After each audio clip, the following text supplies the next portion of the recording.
Donald Queenin. Donnie. Donald. Queenin. Donnie. DQ. Donnie. DQ. Donald. Donnie Q. Donald Queenin. Don Queenin is a heart and soul Boys and Girls Club person. Just extraordinary commitment that Don brought to the organization. I think he had a huge impact on it. I mean, he was always, very gung-ho, pro Boys and Girls Club. He was always a board member. He was always visible. He was always coaching everything here. And was always willing to jump in, dive in, roll up his sleeves, whatever needed to get done. But he never wanted anyone to know that he was the reason it got done. In order to ensure that the club was successful and that kids continued to have a safe place to go. He never went half throttle. He was either all in or he was out. And for this club, he was all in. It was as a board member. It was as a past president. It was as a volunteer. It was a club dad. It was a messenger for the club, a defender of the club.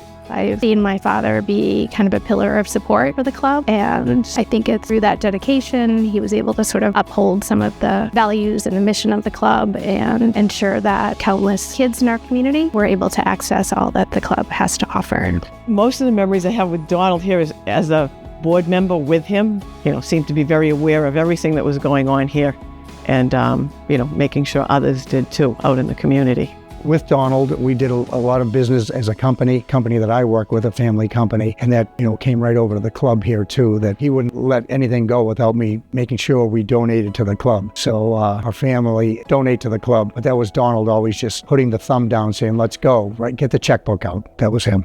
Don and Jay Boyle and I went to call on a potential corporate donor. And we were in the parking lot of this company, and this company had done a little bit with us, but not a lot. And we were trying to decide, okay, what is the dollar figure we're gonna ask for? And then we never really came up with an answer. We said, we'll kind of get a feel for the situation and go with it from there. So we walked into this company, and the president and CEO was a little late. He came in, and he introduced himself, and he said, hey fellas, I'm sorry for the red, white, and blue eyes. He had been at the Bean Pot the night before and did a little too much celebrating. So immediately we had this kind of laugh and connection. I believe it was Don that when this gentleman asked him, so what can I do for you? Don threw out what was at that point a pretty outrageous dollar figure. Enough that I looked at Jay and Jay looked at me. We're like, oh my gosh. And immediately this person said, yep, what else? We're like, yeah, what else? And they went on to offer all sorts of amazing experiences for our club kids, all sorts of amazing things. And so we had a good laugh at that one, just as we planned that this was going to come to fruition, because not everyone exemplified his dedication and commitment and all the sacrifice he made on behalf of the club and its kids. The Queenin family, when I was growing up, sort of found a second home within the walls of the club. Many of our weekends, especially our Saturday mornings, were spent here, filled with laughter and community and sound of bouncing basketball as I watched my father coach my brothers in their biddy and buddy basketball leagues. My father coached a lot of my teams here. So back then, this was the center of basketball in town. So I was very, very fortunate to have my father coach my teams. And so that was a great memory. The other kind of funny memory, my father used to drive the 15-passenger Boys and Girls Club van to various games. So he would be driving that van with 15 kids in it out to Worcester. And I just think back, would I ever do that today with 15 of my son's friends? I mean, there's probably not a chance in the world I would ever do that. But the fact that he would do that to make sure everyone got there and make sure everyone had a ride was pretty cool. I think playing against his teams, I'm super competitive, and Donnie's super competitive. He's doing everything he can to beat your team. And as a kid, you don't realize opposing coach wants to win as much as the kids do. But deep down inside, he was just trying to do what's right for the kids and volunteering his time. But the competition and competitiveness, I think, was something. A few years back, DQ was being honored by a banking magazine, and he called me up and asked if he could do his fancy magazine photo shoot in the gym because that was a place that meant a lot to him, and he thought it would actually be more appropriate and probably more fun too than at his office. I got to be the photographer's assistant that day and hold up that shiny metal reflector thing while he was having his photo taken shooting hoops in the gym one afternoon, and that was it was awesome. My family kind of jokes about Donnie because he has these Queeninisms. Oh boy, he had so many. DQism. There are lots of them. There's a lot of them. such as there's the right way, there's the wrong way, there's the Woburn way. The right way, the wrong way, the Woburn way. What sticks in my mind is the right way, the wrong way, and the Woburn way. The best DQism that I will take to my grave with me is there's the right way, the wrong way, and the Woburn way.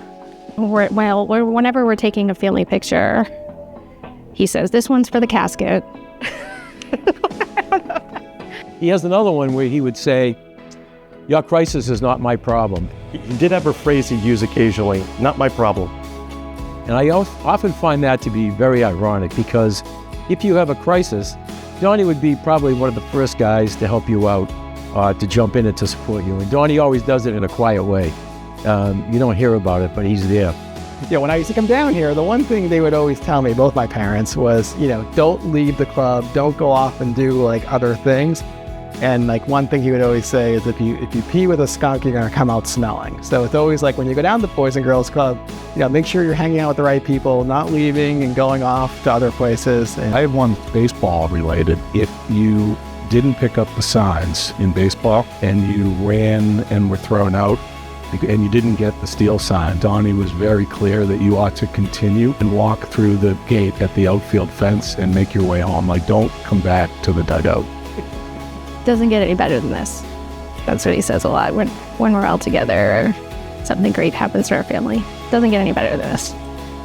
Yeah. Do I have a favorite DQism? Do we have to clean it up a little? This stuff doesn't just happen. And this club is a prime example. The impact this club has had on so many lives, it doesn't just happen. You need people like Donald to passionately believe in the mission of the club, and there is no question that Donald passionately believes in the Woburn Boys and Girls Club. It was always great to sit down with Donald and to discuss the club. It was always about the club, so.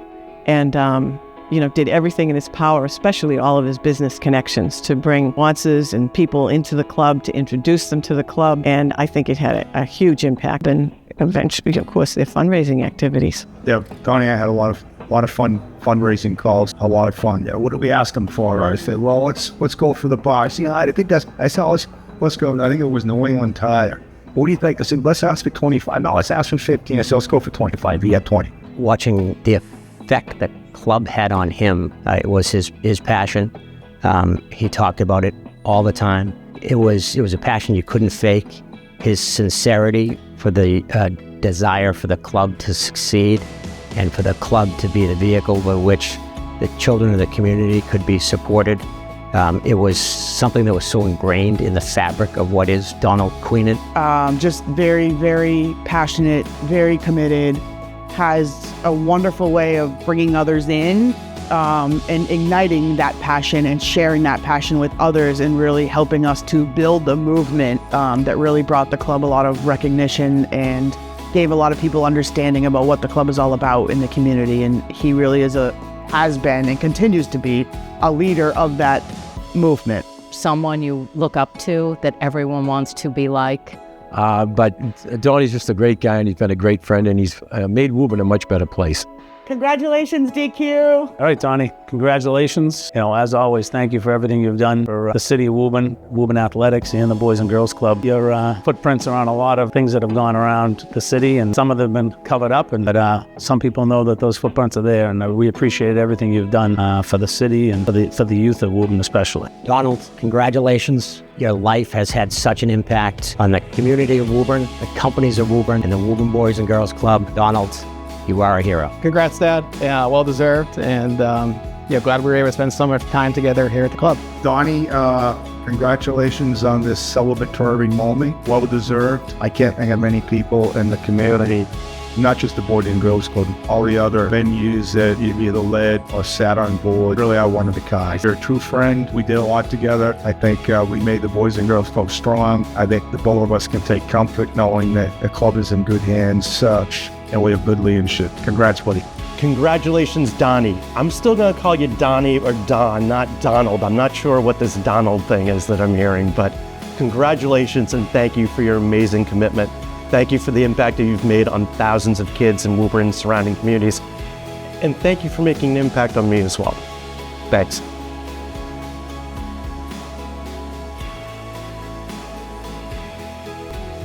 What else can I tell you about Donnie? Well, he likes his filet mignon burned. Not many people do that. Sometimes if I get talking too much, I get one of these. But I'm proud of you, Don. I hope you stop squirming in your seat.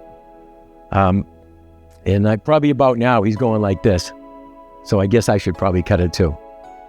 Thank you.